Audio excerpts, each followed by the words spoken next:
Donc on va démontrer le théorème 14, donc c'est les limites qui vont comparer finalement ln de x et x, on va les comparer, donc on va faire le quotient, donc la limite petit 1. Pour démontrer cela, on va utiliser une limite qu'on connaît, qu'on a vu dans le chapitre sur la fonction exponentielle, que c'est une croissance comparée aussi mais avec exponentielle. Donc exponentielle de x sur x, ça fait donc plus l'infini quand x tend vers plus l'infini. Quand x tend vers plus l'infini. Donc ce que je vais faire, je vais poser grand x égale ln de x, donc ce sera le numérateur là, et que vos petits x, donc en fonction de grand x, si je prends l'exponentielle de grand x, ça fait exponentielle de ln de x, donc je vous rappelle que ça s'annule, ça fait x. On va utiliser une limite donc du théorème 13 qu'on a vu précédemment, que la limite quand x tend vers plus l'infini, c'est plus l'infini.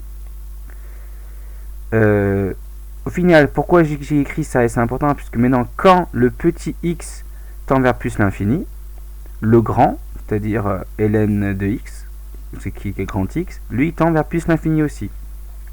Maintenant, je peux calculer la limite quand de ln de x sur x, quand x tend vers plus l'infini, c'est la limite de, je remplace par mon changement de variable, grand x sur exponentielle grand x, quand grand x tend vers plus l'infini, parce que je rappelle que quand le petit tend vers plus l'infini, le grand tend aussi vers plus l'infini. Ceci, finalement, je peux l'écrire comme étant donc 1 sur exponentielle grand x sur grand x. Donc ça, je fais apparaître la limite du cours, qui est donc rappelée ici. Et donc, comme le dénominateur tend vers plus l'infini, donc on ne l'écrit pas, mais donc on a finalement 1 sur plus l'infini, et donc ça fait 0. Donc ça, on n'écrit pas ce qui est entre guillemets, mais c'est justifié, c'est pour justifier pourquoi on a 0. Maintenant, enfin justifier, c'est pour expliquer. Ensuite, les limites petit 2, on va la calculer grâce à la limite petit 1. On va se ramener à cette limite-là, par un changement de variable aussi.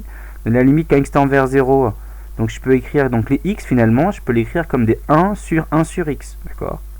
C'est l'astuce en fait. Donc ici je peux rajouter même des... Ici, d'accord?